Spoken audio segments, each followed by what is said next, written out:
Bharatiya Janata party अपने सभी घटक दलों को खा गई है। अजीत पवार जी को और एकनाथ शिंदे जी को विचार करना चाहिए। हम तो जहां थे वहीं खड़े हैं, हमारी स्थिति को क्या पूछ रहे हैं, हम तो जहां थे वहीं खड़े हैं।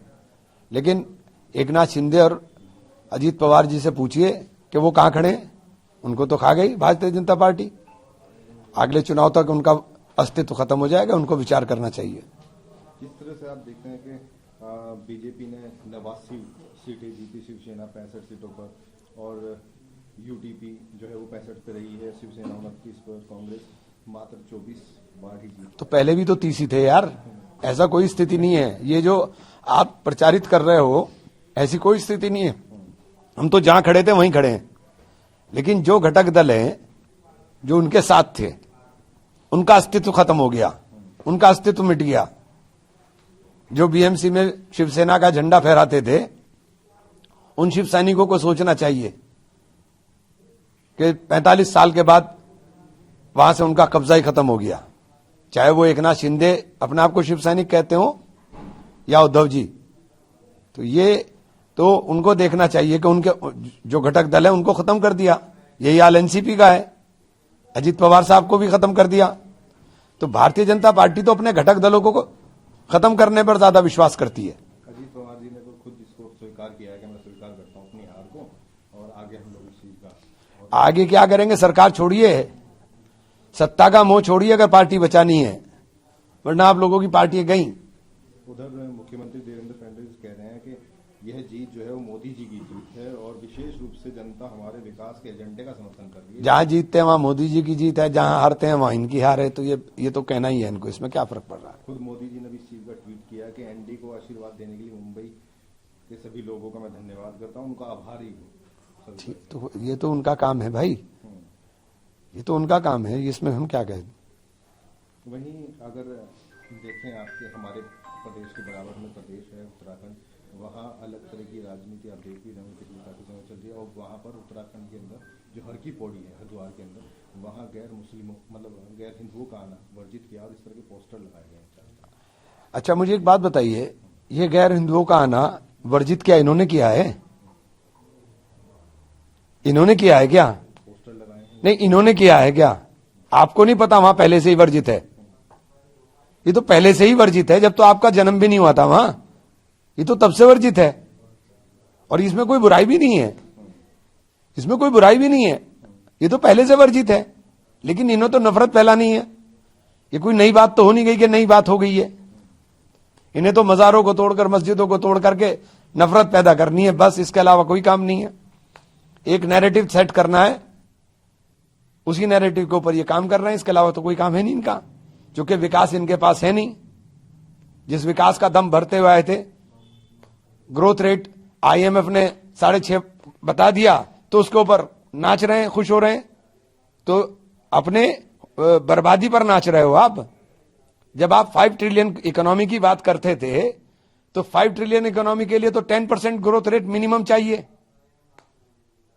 जब आप 5 ट्रिलियन इकोनॉमी के लिए बार बार प्रधानमंत्री जी शोर मचाते थे, तो आपके तो आंकड़े अपने आप में गवाही दे रहे हैं कि आप फेलियर हैं, सुपर फेलियर हैं। आप सुपर फेलियर हैं, इसके आंकड़े अपना आप गवाही दे रहे हैं। आप खुश हो रहे हो कि आईएमएफ ने 6.5% ग्रोथ रेट बता दी हमारी। राहुल जी पे निशाना साध रहे हो। जो राहुल जी ने बात कही थी, अगर उसको समझ लो तो देश तरक्की करने लगेगा। हालात बहुत खराब हैं, इकोनॉमिक क्रश होने के आधार कगार पर है। उधर पश्चिम बंगाल में चल रही है, चाहे एसआईआर है, चाहे अन्य चीजें। अब वहाँ जो विपक्ष नेता हैं सुरेंद्र अधिकारी, उन्होंने मुख्यमंत्री बनर्जी के खिलाफ जो है 100 करोड़ रुपए की मानहानि का मुकदमा दर्ज किया। देखिए, ये फेडरल स्ट्रक्चर को तबाह करते जा रहे हैं। मुख्यमंत्री के मायने क्या रह जाएंगे अगर सेंट्रल एजेंसीज आकर के मनमानी तरीके से कार्रवाई करेंगी? तो फिर लॉ एंड ऑर्डर की स्थिति क्या होगी?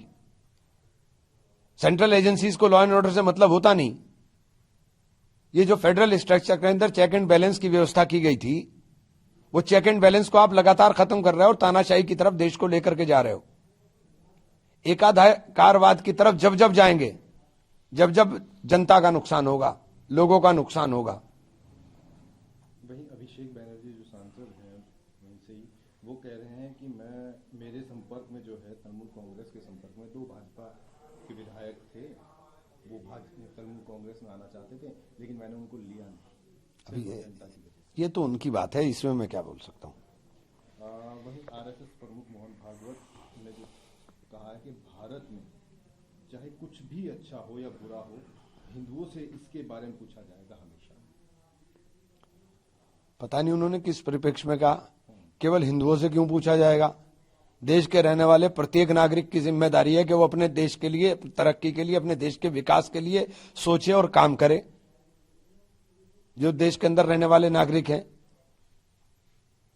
उन्होंने कहा कि क्योंकि भारत केवल एक भौगोलिक क्षेत्र का नाम नहीं है बल्कि एक देश का चरित्र भी, इसलिए हिंदुओं को केवल ये चरित्र तो इस देश का नहीं था कि आप सड़क पर चलते हुए धर्म देख करके पीटेंगे। ये देश चरित्र तो इस देश का नहीं था कि आप धार्मिक स्थलों को निशाना बनाएंगे।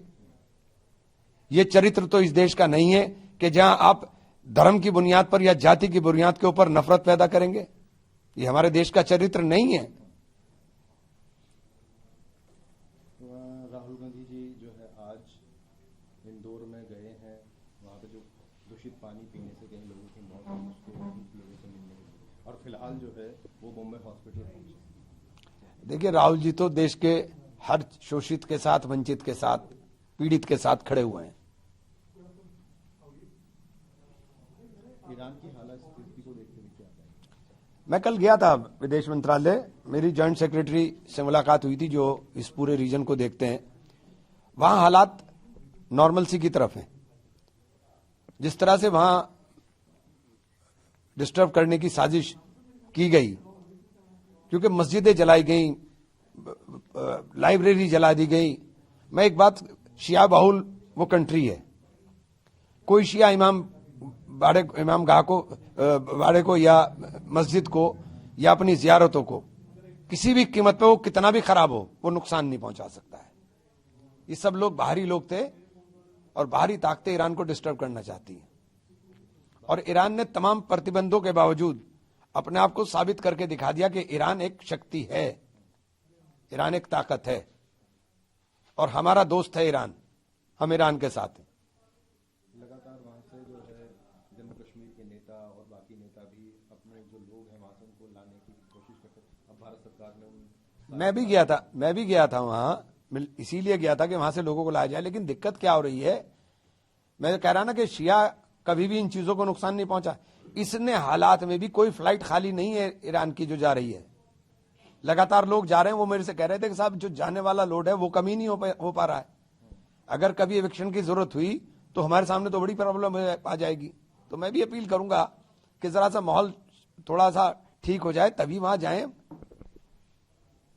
फिलहाल की स्थिति को देखते हुए किसको आप इस चीज को मानते हैं, क्यों इसके पीछे? कौन? इस पूरी दुनिया के अंदर तबाही का जिम्मेदार एक ही व्यक्ति है, उसका नाम है डोनाल्ड ट्रंप। तो आपका मानना है कि वही सब चीजों और कौन है बताइए। किसी चुने हुए राष्ट्रपति को जाकर उसके घर से उठाकर ले आओगे तो दुनिया के दादा हो गए ना आप तो दादा हो, किसी का भी छीन लोगे। ईरान के सामने आपकी चल नहीं रही, ईरान ने आपको घुटनों में बला दिया। अब आप कहते रहोगे जी उसने यूं कह दिया और उसने यूं कर दिया, उसने यूं कर दिया। ईरान के पास जो मिसाइल सिटी है, उस मिसाइल सिटी का डर जो है वो अमेरिका को दिखाई देता है। अच्छा, पंजाब के अंदर लगातार जितने गायक हैं उनको लगातार धमकी मिलती है, वहां पे मारने की होती है और मारे भी गए हैं। एक पंजाबी गायक है दिलनूर, उनको भी 10 करोड़ रुपए की फिरौती मांगी गई है। लॉ एंड ऑर्डर फेलियर है, सरकार खराब है और क्या है।